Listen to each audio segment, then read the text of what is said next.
Alright, we have the radical expression of the cube root of 108, 8 to the 9th, b to the negative 12th, and c to the 25th. Our first step is to separate the radical by using the product rule for radicals. So cube root of 108 times cube root of 8 to the 9th times cube root of b to the 12th times cube root of c to the 25th. Then we're going to simplify the radicals by finding the highest perfect cube. And we're also going to do the same for our coefficients and variables. So you can break down cube root of 108 into cube root of 27 times cube root of 4. And we can further break down our cube root of 27 to 3 times cube root of 4. Cube root of 8 to the 9th is a perfect cube. So 8 to the 3rd.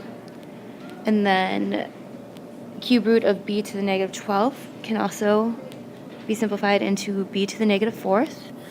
And then for the cube root of c to the 25th, we can do the perfect cube of c to the 24th and then cube root of remainder c. This simplifies to c to the 8th times cube root of c. So then we have 3 times a to the 3rd times b to the negative 4th times c to the 8th times cube root of 4 times cube root of c. All right, then we are going to combine and multiply it across our like terms. So we get 3a to the 3rd, b to the negative 4th, c to the 8th times cube root of 4c. Then we want to use the negative exponent rule to further simplify our problem. So that's stated as a raised to the negative n equals 1 over a to the n. So looking at our negative, we'll do 3a to the 3rd, c to the 8th, cube root of 4c all over b to the 4th. And that's our final answer.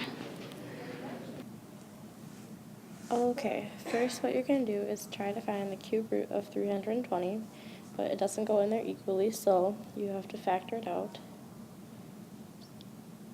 which is the cubed root of 64 and the cube times the cubed root of 5. And I just did that by factoring 320 to see what cubed root could go into that, and I found that the cubed root of 64 is 4, and you can't do the cubed root of 5, so you just keep it like that.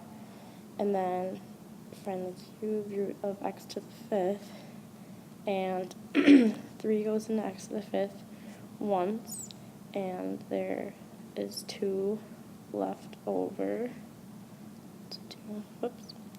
And then for y to the 10th, you find out how many times 3 goes into 10, which is twice. Nope, oopsies, 3 times. And there is 1 left over. So you write that by doing 4x and y cubed first. And then our 5x squared and y are left over.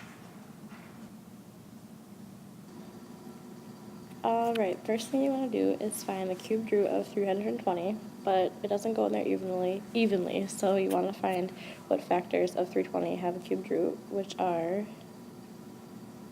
the cubed root of 64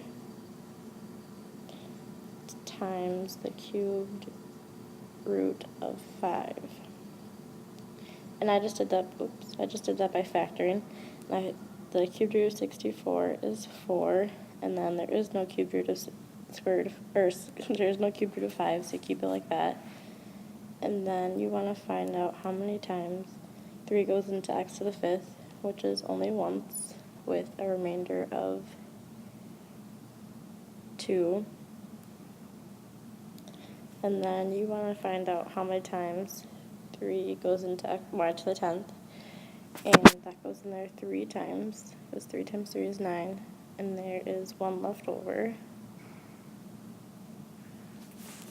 So then, when you want to try to put your answer together, you have 4x and y to the third together. And then you have the cubed root of 5, x to the second, and y. So